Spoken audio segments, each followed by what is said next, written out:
हामी प्राय रातिको आकाशलाई हेर्छौं नि होइन? हेर्दा लाग्छ ताराहरू यत्तिकै जथाभावी छरिएका छन्। तर के साँच्चै त्यस्तै हो त? पक्कै पनि होइन। आज हामी एउटा यस्तो विषयमा गहिरिएर कुरा गर्दैछौं जसले यो विशाल आकाशलाई हेर्ने तपाईँको दृष्टिकोण नै बदल्दिनेछ। यो आकाश केवल ताराहरूको भिड मात्र होइन, बरु हजारौं वर्ष पुरानो अत्यन्तै सूक्ष्म र सावधानीपूर्वक कोरिएको एउटा नक्सा हो जसले हाम्रो जीवनलाई मार्गदर्शन गर्छ। आउनुहोस् नक्षत्रहरूको यो रहस्यमय दुनियाँमा प्रवेश गरौँ। आजको हाम्रो यो प्रस्तुतिलाई हामीले सजिलोको लागि 4वटा मुख्य भागमा बाँडेका छौं। पहिलो, नक्षत्र भनेको के हो भनेर बुझ्नेछौं। दोस्रो, चन्द्रमा र 27 ताराहरूको गणितीय हिसाब हेर्नेछौं। तेस्रोमा, यसको ज्योतिषीय महत्त्व र चौथोमा, हाम्रो दैनिक जीवनमा यसले कसरी प्रभाव पार्छ भन्ने कुरा खोतल्नेछौं। त्यसो भए सुरु गरौँ हाम्रो पहिलो खण्डबाट, नक्षत्र एक ब्रह्माण्डीय परिचय।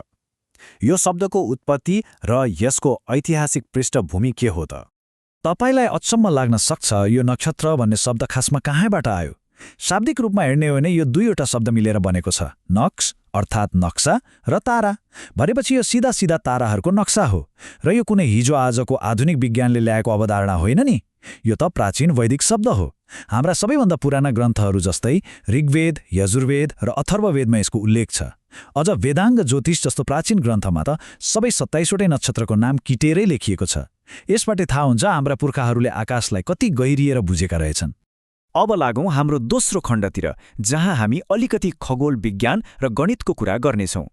चन्द्रमा र यी 27 ताराहरूको सम्बन्ध खासमा कस्तो छ त?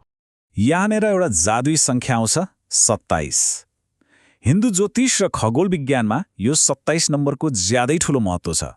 यी 27वटा नक्षत्र भनेका अन्तरिक्षका विशिष्ट क्षेत्रहरू हुन्। पृथ्वीको वरिपरि घुम्ने क्रममा चन्द्रमाले यी 27वटै क्षेत्रहरू पार गर्दै आफ्नो यात्रा तय गर्छ। यसलाई चन्द्रमाका 27वटा घरहरू भनेर बुझ्दा पनि हुन्छ। सुन्दा अलि प्राविधिक लाग्न सक्छ, तर यो विभाजनको गणित एकदमै रोचक छ। यो 27 नक्षत्रमध्ये हरेकले हाम्रो पुरै राशि चक्रको ठ्याक्कै 13 डिग्री 20 मिनेटको ठाउँ ओगट्छ। कुरा यतिमै सकिँदैन है। फेरि हरेक नक्षत्रलाई 4वटा साना साना टुक्रामा बाँडिएको छ, जसलाई पादा भनिन्छ। एउटा पादाले 3 डिग्री 20 मिनेटको क्षेत्र लिन्छ। यसलाई राशिको 9औं विभाजन अर्थात् नवांश पनि भनिन्छ। अनि सबैभन्दा चाखलाग्दो कुरा त के भने, यी हरेक पादाको आफ्नै छुट्टै शासक ग्रह हुन्छन्। हेर्नुस् त कति अचम्मको र सटीक गणितीय प्रणाली। त्यसो भए चन्द्रमालाई यो पुरै ब्रह्माण्डीय यात्रा गर्न कति समय लाग्छ त? लगभग 28 दिन। पहिलो दिन चन्द्रमा एउटा नक्षत्रमा प्रवेश गर्छ। भन्नुको मतलब चन्द्रमा एउटा नक्षत्रमा करिब 1 दिन मात्र बस्छ। दिन 14सम्म पुग्दा यसले आकाशको आधा बाटो काटिसकेको हुन्छ र 28 दिन पुग्दा यसले आफ्नो पूरा परिक्रमा सक्छ। यो कहिले नरोकिने एकदमै व्यवस्थित चक्र हो। गणित र खगोल विज्ञानको कुरा त भयो। अब हाम्रो तेस्रो खण्डतिर जाउँ, नक्षत्रको ज्योतिषीय महत्त्व। यसमा लुकेको गहिरो आध्यात्मिक पाटोलाई पनि बुझ्न जरुरी छ। यहाँनिर विज्ञान र अध्यात्मको गजबको तालमेल देखिन्छ।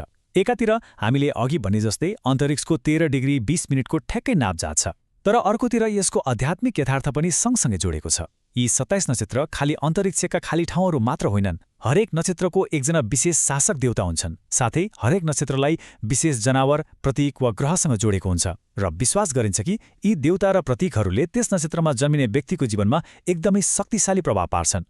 वैदिक ज्योतिषको यो एउटा एकदमै महत्त्वपूर्ण मान्यता हो। तपाईँ जन्मिँदा चन्द्रमा ठ्याक्कै कुन नक्षत्रमा थियो, यसैले तपाईँको आधारभूत स्वभाव, चरित्र र जीवनमा तपाईँले के गर्न सक्नुहुन्छ भन्ने सम्भावना तय गर्छ। यो केवल ताराहरूको अवस्थिति मात्र होइन, यो त मानिसको व्यक्तित्व चिन्ने एउटा ऐना हो। तपाईँको जीवनको ब्लुप्रिन्ट नै त्यही जन्म नक्षत्रमा कोरिएको हुन्छ भन्दा फरक पर्दैन। अब हामी अन्तिम खण्डमा आइपुगेका छौँ, जीवनमा नक्षत्रको प्रभाव। अब तपाईँ सोच्दै हुनुहोला, यी सबै कुराको हाम्रो दैनिक जीवनसँग के लेनादेना छ त? हेर्दा यो ज्ञान सिद्धान्त जस्तो मात्र लागे पनि यो अत्यन्तै व्यावहारिक छ। हिन्दू परम्परामा हाम्रा हरेक महत्त्वपूर्ण कामहरू नक्षत्रकै आधारमा तय हुन्छन्। बिहे कहिले गर्ने, नयाँ घरमा सरेर गृहप्रवेश कहिले गर्ने, यहाँसम्म कि लामो यात्रा कहिले तय गर्ने वा नयाँ व्यापार कहिले सुरु गर्ने, यी सबैको शुभ साइत नक्षत्र हेरेरै निकालिन्छ। कुन नक्षत्रमा चन्द्रमा छ भन्ने कुराले हाम्रो स्वास्थ्य र दिनचर्यालाई समेत प्रभाव पार्ने मानिन्छ।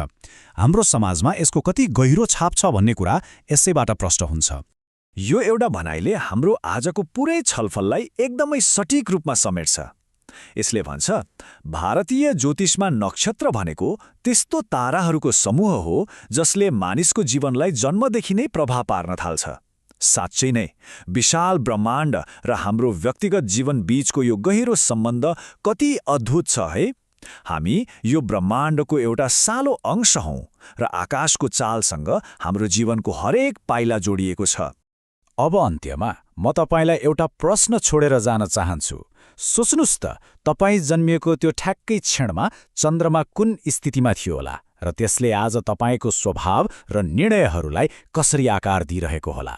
सायद यसले तपाईँलाई आफ्नो व्यक्तिगत ज्योतिषीय नक्साबारे अझै धेरै बुझ्न प्रेरित गर्नेछ। आजको यस प्रस्तुतिमा हामी सँगै रहनुभएकोमा धेरै धेरै धन्यवाद।